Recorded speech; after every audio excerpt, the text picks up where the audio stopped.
independent broadcast of news and information. Your vote of confidence has inspired our reporters and journalists to commit to the dissemination of accurate, verifiable, and credible news and programming to inform, educate, and entertain. As a result, iRadio's content has reached over 17 million people on Facebook, according to Facebook metrics for the last 3 years, a number larger than the population of South Sudan.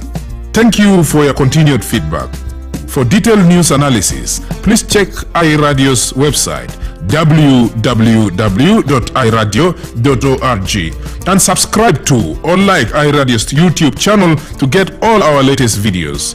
iRadio, your eye on South Sudan.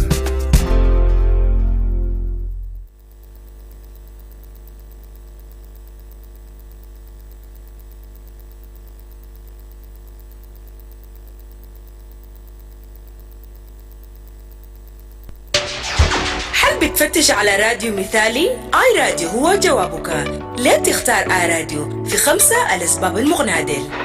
الثقة والوصول. بيعتبر آي راديو المحطة الإذاعية الأكثر ثقة وشعبية في جنوب السودان، مدعومة بالاستطلاعات الأخيرة مع قاعدة مستمعين مخلصين. حتصل رسالتك إلى جمهور واسع بشكل فعال. شبكة واسعة النطاق. آي راديو ليست مجرد محطة إذاعية، إنها شبكة من المحطات المترابطة. لم تكن شريك مع آي راديو، سنقوم ببث برنامجك عبر مواقع متعددة مثل واو، أويل، كواجوك، يانبيرو، بور.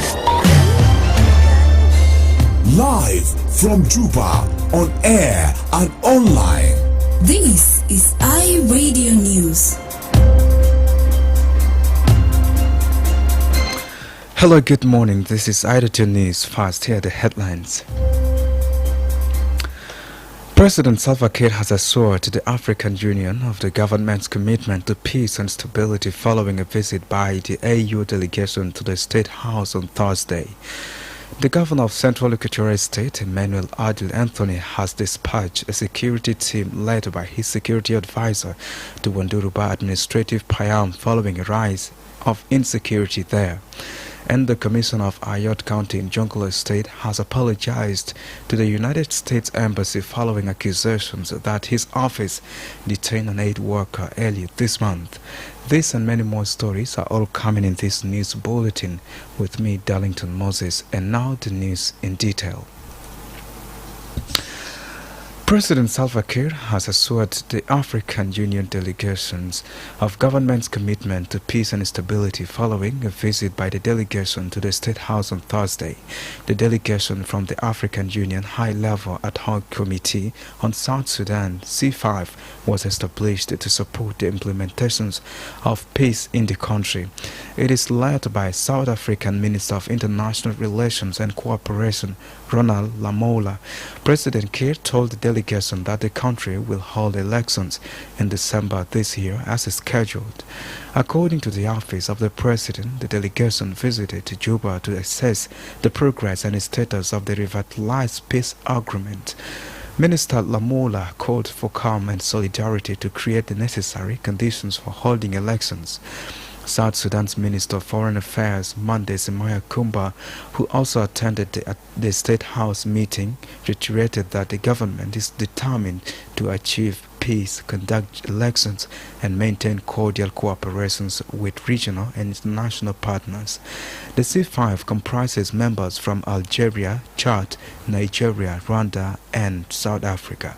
The group has been tasked by the African Union to engage directly with peace stakeholders in South Sudan to build consensus and speed up the implementations of the peace agreement.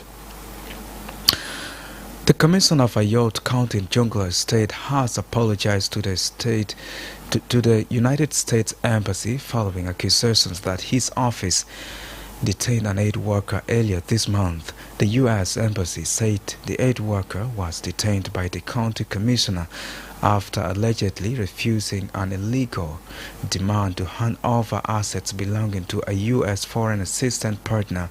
Following the incident, the embassy suspended U.S. foreign assistance in the area and announced a review of its aid workers' programs in western Bahr el Ghazal state, citing another case of interference by South Sudanese officials.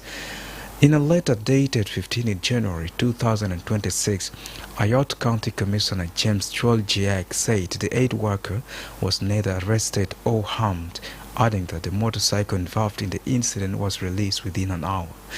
He further stated that the individuals responsible for the incident have been detained and will be held accountable. The county leadership also appealed to the U.S. government to consider the suspensions to reconsider the suspensions of the foreign aid, citing the humanitarian needs of Ayot's populations, which continues to face flooding, communal conflict, and economic hardship. This is iRadio News.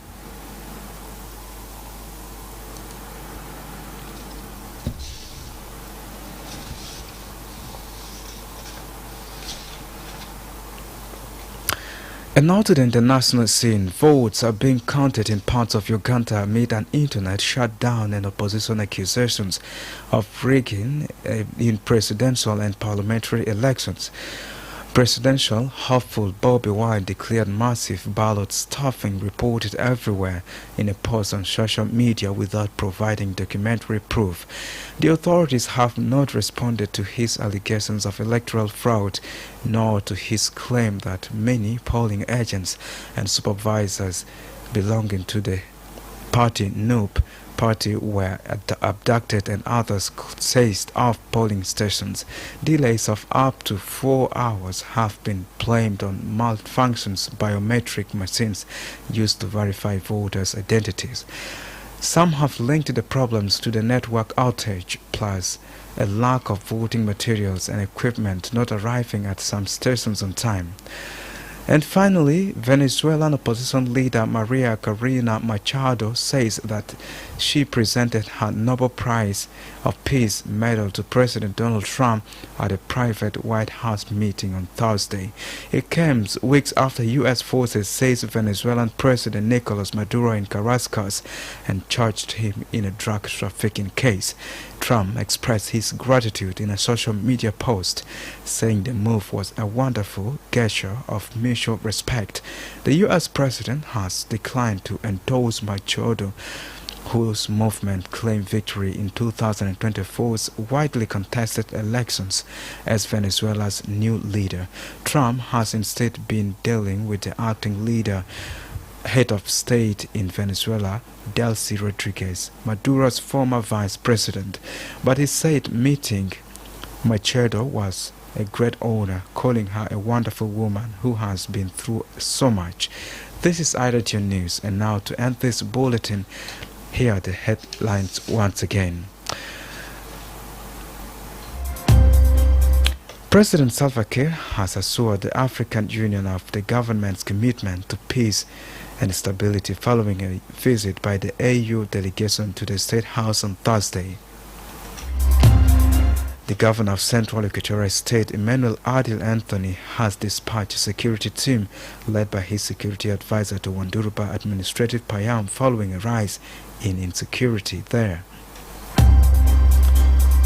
And Ayot County Commissioner in Jonglei State has apologized to the United States Embassy following accusations that his office detained an aid worker earlier this month.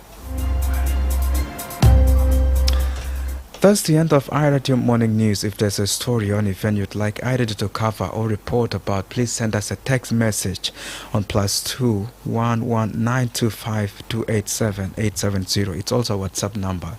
Follow us on X at iRadio Juba, like our Facebook page, iRadio, subscribe to our YouTube channel at iRadio South Sudan. You can also visit our website and listen to us online at www.iradio.org. Stay tuned for news in Arabic at the top of the hour. I am Darlington Moses. Thanks for listening.